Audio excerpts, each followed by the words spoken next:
Grabe po yung game na ipapakita ko. Sobrang unpredictable na mga tira, magugulat ka sa mga idea. Hanip talaga. Ito po yung nangyari between Grandmaster Pragnananda at Grandmaster Richard Rapport sa ginaganap po na second USCHESS Cup 2025. Ito po nangyari. Tingnan nyo, no? Puti po dito si Praga. Nagdipot po siya na sinagot ng knight f6, c4, g6, and then f3 lang. So, ang plano po kasi ni Richard Laporte ay King's Indian na sinagot ni Prag ng f3 with the idea of e4 yan na kung saan according po ito sa chess.com database, ang tawag dito King's Indian Alekhine Anti-Grunfeld Variation. Ayan. So, inuna po ito kasi yung iba po kasi tumitira po ng D5 immediately. So, iniwasan po pala yun. Bakit? Siguro pagkatira mo ng D5, kakapturein tapos may E4 kaagad. Anyway, ang ginawa po niya nag-Bishop G7 na sinagot na nga po ng E4 at pagka E4 nag-D6 and then Knight lang po sa C3. Ayan o. So, King's Indian na nag-F3 parang Siamese variation po ito ng King's Indian na transpose. Pagkatira po ng Knight C3, nag-castling and then nag-knight lang sa may E2, develop ng kabayo, A6 lang si Rapport. Grabe ha. Ito pala yung Bobotsov, Portsnoy, Petrosian Variation. Ang haba ng pangalan. Hindi po ako nagbibiro. Ito po, pakita ko sa inyo yan ha. Ayan ang haba ng pangalan pero linya po yan. Meron pong 416 games na naitala dito. At pagkatira nga po ng A6, ano bang idea pala niyan? Gusto po niyan mag B5 eh. Sinagot lang po yan ng Bishop E3 develop at ito pong si Richard Rapport nag-Knight D7 develop naman. Pagka-develop nag-Queen D2, eto na po ang plano ni Pragnananda, magkakasling po sa Queen side. Common naman po yan sa may King's Indian na kung saan aatake po dito. Ayan o. Ang ginawa naman po ni Richard Rapport, magkakasling ka pala dyan. B5 ako. Subukan mong magkasling pero nakakapagtaka yan. Kasi libre po yung pawn, bakit pinakain? Ang ginawa po dyan ni Pragnananda, hindi niya po tinix, nag-H4 lang. Wow, mabilis tumira si Prag, 1 hour and 32. Si Rapport nabawasan na 1 hour and 25 minutes. Ngayon, ibabalik ko po ng konti. Gusto ko po kasing maintindahan natin ito. Bakit ba ayaw i-takes yan, libre yan? Pag kinapture mo kasi, babawiin lang po. And then, pagka-takes mo na ganon, coach, 1 pawn up, malinis, di ba? Mukhang 1 pawn up, pero equal lang po yan. Kasi may mga tira pong C6 lang. At pag ikaw po ay bumalik, babasagin ka. Ano ngayon? Kung basagin yan, mag-castling ka lang. Yun na nga po ang plano. Bubuksan po talaga yung A file sa B file para maa-atake ka dyan later on. So, ang pinaka-compensation po ng pawn, magandang atake mamaya sa middle game. Kaya ibalik po natin doon, hindi po kinapture yan. Ang ginawa, umatake po sa kabilang side. Siya pa ang nagbigay ng pawn na hindi naman po tinakes kasi kung sakali mang i-takes mo yan, knight will simply move away tapos makakain din po yan. Mahirap depensahan eh. Kaya ang ginawa po niyan, nag-H5 to prevent yung H5 na tulak ni Pragnananda na sinagot na ng castling ni Prag. At pagka-castling, E5 ang tinira ni Richard Rapport na itinulak at pagkatulak tumira lang po ng Knight B6. Eto na, inaatakin niya po yung pawn sa C4. Kaya napilitan niyan, kinapture yung kabayo, binawi ng pawn, and then kinapture pa yung B5. And according sa engine evaluation, slightly better ang puti. So pagkakain sa B5, binawi po yan. At pagkabawi, nag-king move lang. Bakit po? No? Hindi po pwedeng i-takes agad kasi babagsak yung pawn sa A2 kaya dinipensahan muna. Nasinagot naman ng B4. At pagka B4, pumasok yung kabayo sa may B5 at eto na. So kanina po medyo magulo na yung simula. Nagpapakain ng libreng pawn. Pero dito talagang matutulala ka bigla pagkatira ni Rapport. Kasi out of nowhere, bigla na lang pong nagbitaw yan ng matinding sacrifice. Number 1 engine move, Knight takes D5. Ha? Para sa niyan? Matindi. pinakain yung kabayo. Dalawa pwedeng kumapture dyan. Pwedeng reyna, pwedeng pawn. Unahin muna natin itong reyna kasi hindi ito yung ginawa eh. Ano mangyayari? May bishop e6. Ayun, tatagos dun. Siyempre, pag kinapture mo to, sabihin mo libre, bishop takes a2 lang. At pagkatira mo ng king, hindi ka pwede dito, may discovering ka nun. Pag dito ka pumunta, tirahan ka lang daw po ng bishop b3 na naman. Grabe. Kasi pag kinapture mo yung reyna, endgame natin, may check sa ilalim. Pag umangat ka, capture na ganun. Ganun ka siguro, sa kakainin ito. Lugi ka dun. Kaya ibalik natin, hindi pwede yung queen takes ang kailangan. Pawn takes. Yun ang ginawa ni Prague na sinagot lang ng bishop f5. Para pala yun doon, para mawala yung pawn sa may e4, maka-check. At pagka-check nag king a1, of course, umilag na sinagot lang ng simpleng rook a4, simply defending the pawn. Pagkatapos mag-sacrifice, dumipensa lang ng pawn. Well, may mga idea po kasing kabalikat yan. Gusto niya din po siguro later on, queen move dito or dito, para yung tore makapunta doon, bigay matinding pressure sa may a2. At kailangan niya pong panatiliin yung pawn na ito dito sa b4 kasi nga, maaari pong tumakas yung kabayo later on pag naitulak yan. So, ang gusto mangyari yan ni Rapport, yung kabayo na ito ay hindi makaporma. Anyway, si Pragnanandha nag-knight c1. Para saan po? Depensa dito at para mabuksan din yung bishop na kung saan sinagot lang po ni Rapport ng queen d7. Develop lang, may pressure lang pong binibigay dito at pwede pong mag-rook to a8 later on. Anyway, ang ginawa ni Prague, nag-bishop c4 develop na sinagot ng rook to c8, hitting the bishop. Ayun, no.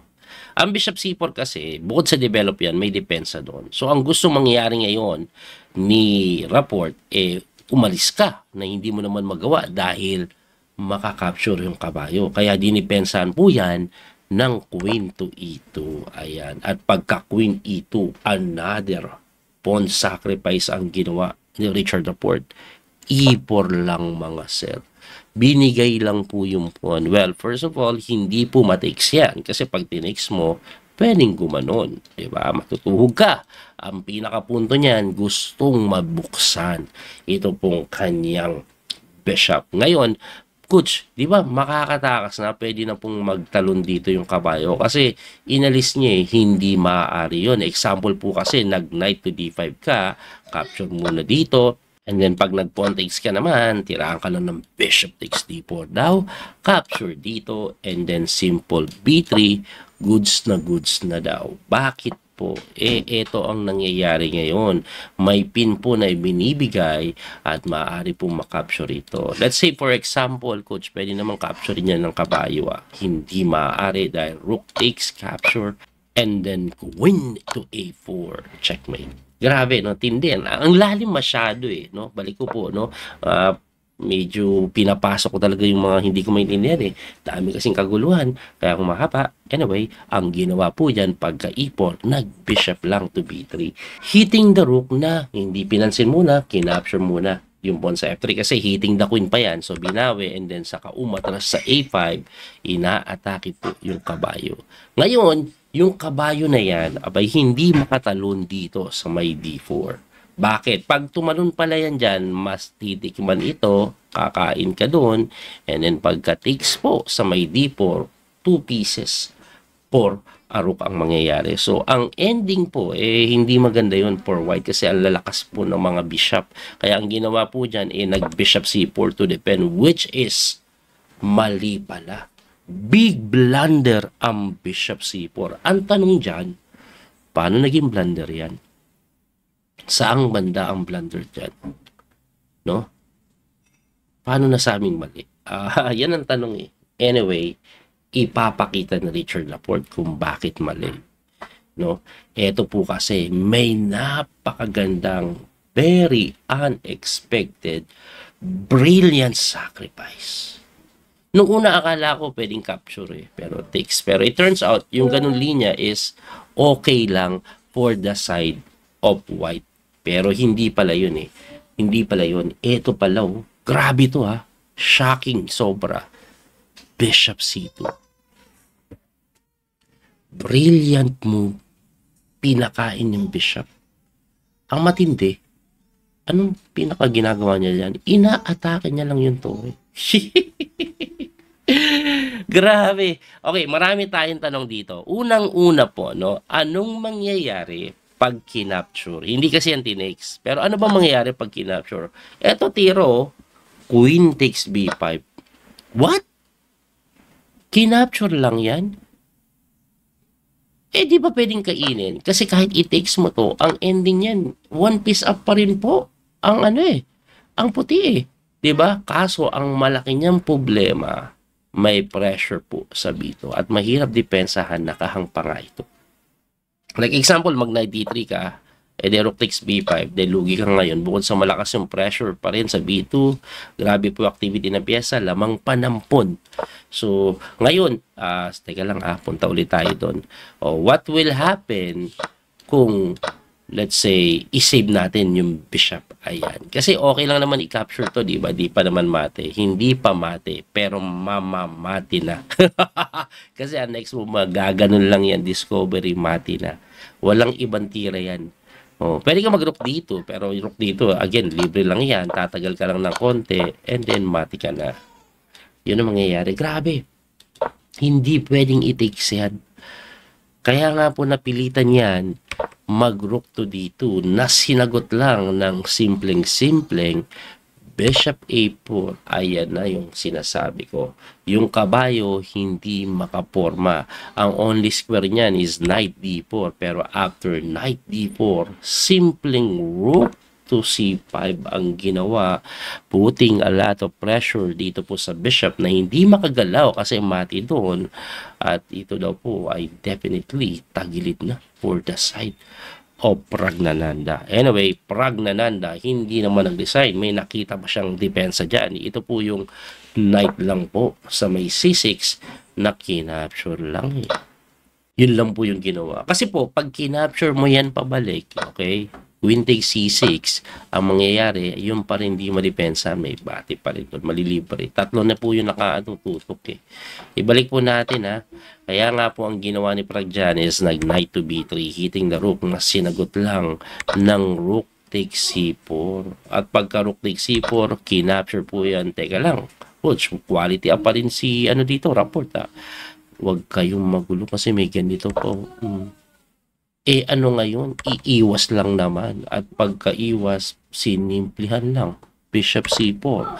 At ito daw po ay talagang lamang na for the side of Richard Rapport. Anong meron sa Bishop c4? Meron pong idea na pwede niya pong mamayang tikman ito. Tapos mabubuksan po dito. Tapos pwedeng check ng check. Ganun mangyayari. Lakas kasi ng bishop na to. Grabe. Kaya ang ginawa po niyan is nag-rook to c2. Sige, kainin mo, ipapalit natin yung mga pyesa. Pero tinirahan lang po siya ng b5. At pagka b5, umatras na yung kabayo para hindi na matikman. Nasinagot lang ng rook e8. Pagka rook e8, tumakbo po yan sa may f5 na sinagot ng napakasimpleng queen to a7 with an obvious idea, nakakapture po ito at pagka-takes mo b3, halos mamate. Kaya nga po napilitan yan, mag-rook takes to c4 na lang. Pagka-takes sa c4, binawi po ng pawn, kumapture, at kung papansin ninyo, coach, nakasurvive na ata si Prag. Equal na ng pawn eh. Hindi pa. Kasi sinagot po yan ng umaati-kabungbong b3 lang. Grabe naman na b3 yan. Anong meron? Di ba libre yan? Pwede po i-takes eh. Hindi ito ginawa. Pero ano ba mangyayari pagka-takes? Tirahan ka lang daw ng queen f2. Pressure lang dito. Only way to defend, rook b1. Kaso pagkatira ng rook to e2, paano mo pa didepensa nito? Wala na. Kasi yung check na isa, kicking mo ban ka lang. Grabe, no? Ibalik natin nun. Kaya hindi tinex coach. Paano naman pag queen? Hindi pwede ng queen kasi may ganun eh. Ayun, Kaya ang tinira na lang is nag-rook to D1 na sinagot ng context pawn. Siyempre, binawi po yan. And then tinira na ng Queen F2, pumasok yung Reyna. Pressure dito, pressure doon, pressure doon. Grabe, no?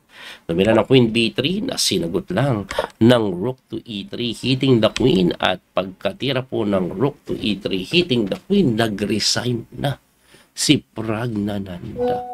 Ang tanong dito, bakit po biglang nag-resign yan? Kasi ito pong nangyayari, kaya nag-resign siya. Equal po ng pawn, pero matindi yung mga threat na paparating. So sa ngayon po kasi inatake yung Reyna. Ngayon, pag umiwas yung Reyna, let's say Chumek po dito, aangat lang po yan. Ngayon, ito yung matinding threat. Pwedeng kainin to, pwedeng kainin, pero ang pinakagusto talaga niyan, Queen to C2, hitting the rook. Bakit? Example lang po, no? Itulak natin to. Example lang. Queen C2 po yung pinakamasakit na tama dahil pag inatake yung tore mo at umalis ka, pumunta ka let's say dito para madepensahan pa rin yung kabayo, mati ka po sa rook A3. Kaya balik po tayo doon, no? So, hindi po pwedeng basta-basta iwanan ito, no? Let's say na naman umiwas po dito pumunta, ayan. So para walang ganun, bantay pa rin, tapos may bantay pa rin para hindi mamati sa may bito, di ba? Ang gagawin, Queen C2 pa rin. Eh ano ngayon, coach, di ba gaganon pa rin? O ano ngayon pinagmamalaki mo? Ito yung pinagmamalaking malupit niyan. Sisimplihan ka lang po ng Bishop F6. Ha? Anong meron? Halos masugswang. Halos masugswang po. Anong sugswang? Pwede ko naman igalaw yung kabayo. Pagkagalaw mo kasi ng kabayo, may rook B3. So, hindi pwede igalaw. O, anong ititira mo? Hindi ka makagalaw ng king. Ngayon yung queen, pwede gumalaw yung queen. No? Pwede po siguro Chumek saglit. Kaya ng pagkaangat, ito na naman problema mo. Napersado mo na naman bantayan. Ngayon, dadahan-dahanin ka na. Rook to E8. What's the point of rook E8? Gaganito.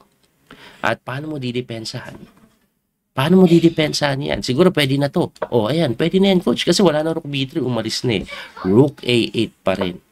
O, anong tira mo ngayon? Tori na lang pwede mo igalaw. Hindi mo pwede igalaw yung Reyna.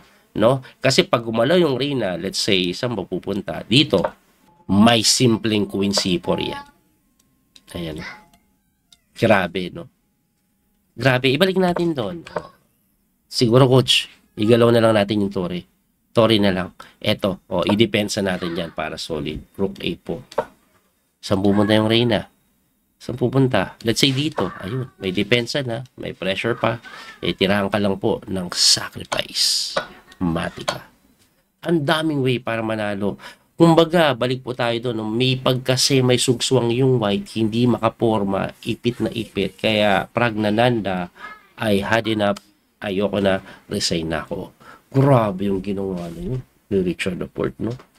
Anyway, nangyari po ito round number 6. Pagdating po ng round number 7, ito naman po ang kabuuan ng pangyayari.